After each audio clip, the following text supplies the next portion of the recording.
Hi, it's Dr. Maggie Perry with Tell Me What You're Proud of.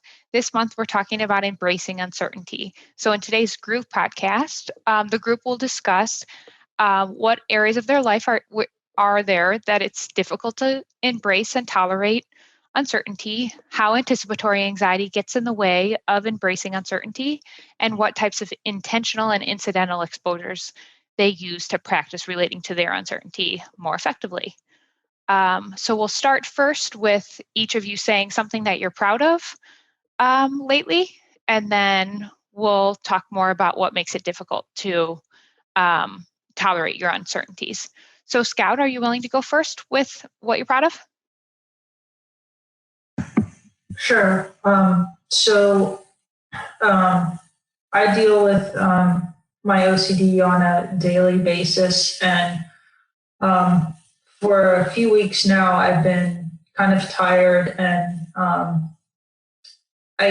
anxious in the morning and kind of down. But I'm proud that I've gotten up and gone about my day, taking the anxiety with me. So I've gotten really good at doing that. So I'm proud of that. What makes you willing to do that? I think just from learning over time that trying to brace against the uncertainty or argue to figure out how to make it feel more certain, to argue with my brain or to try to figure it out was really unsuccessful and just made the OCD worse. And because I have a long history of OCD and anxiety, I also know from practice that when you get up and you go do your day, you end up feeling better than if you would have stayed home because of how you were feeling. Yeah, I completely agree. Thanks so much for sharing that. Sophie, can you go next? Yeah, I'm proud of, I've been in my new job now for almost 2 months, and I almost didn't want to take it I was kind of leap of faith that I did take it and felt like it would go better this time than my last job. And so far it's been going really well, and kind of like what Scout was saying, like, I do feel pretty tired every day with the fatigue that I have and carrying kind of OCD with me through the day. But like she was saying too, like it definitely feels better to go do the things despite OCD. And, it's like values driven for sure, which we've talked about before. So I'm just really proud of myself for doing that. Yeah. What do you attribute to how well your work is going over the last 2 months?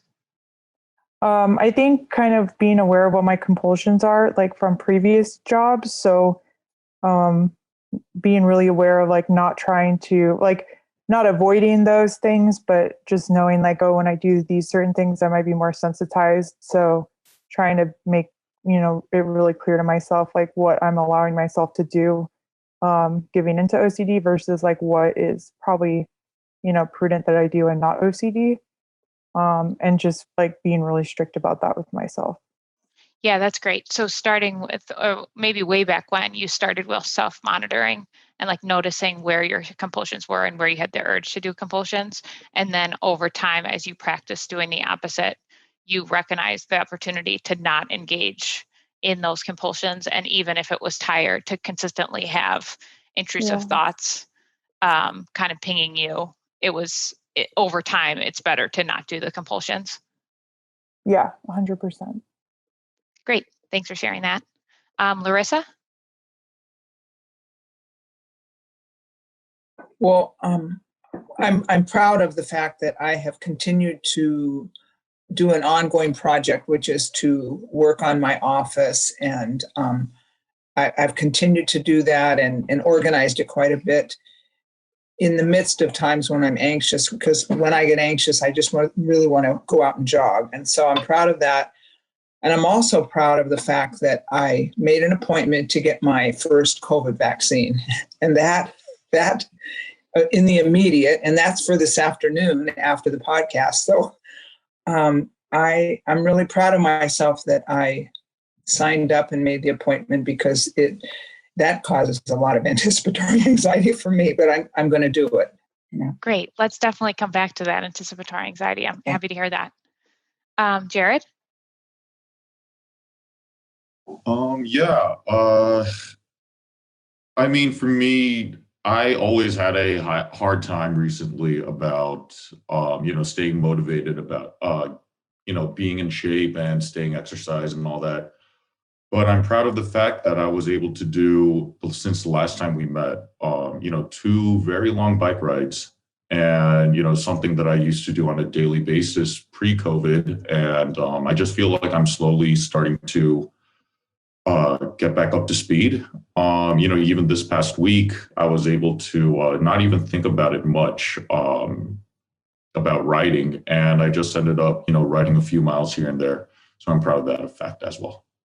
Yeah. Is there something in particular that helped you stay motivated? Yeah, I mean, it's nice to have friends accountable to keep you accountable riding. And so every weekend we've just been, just trying to find a place to ride. And so, that really helps. In terms of this past week, doing my solo rides, not exactly any motivation. It was more like errands that I had to run, but still in that fact that I was willing to ride instead of, just taking the car or doing something else, just waiting maybe the next day to handle my responsibilities. I just did it then. So, yeah. Great job. Happy to hear that.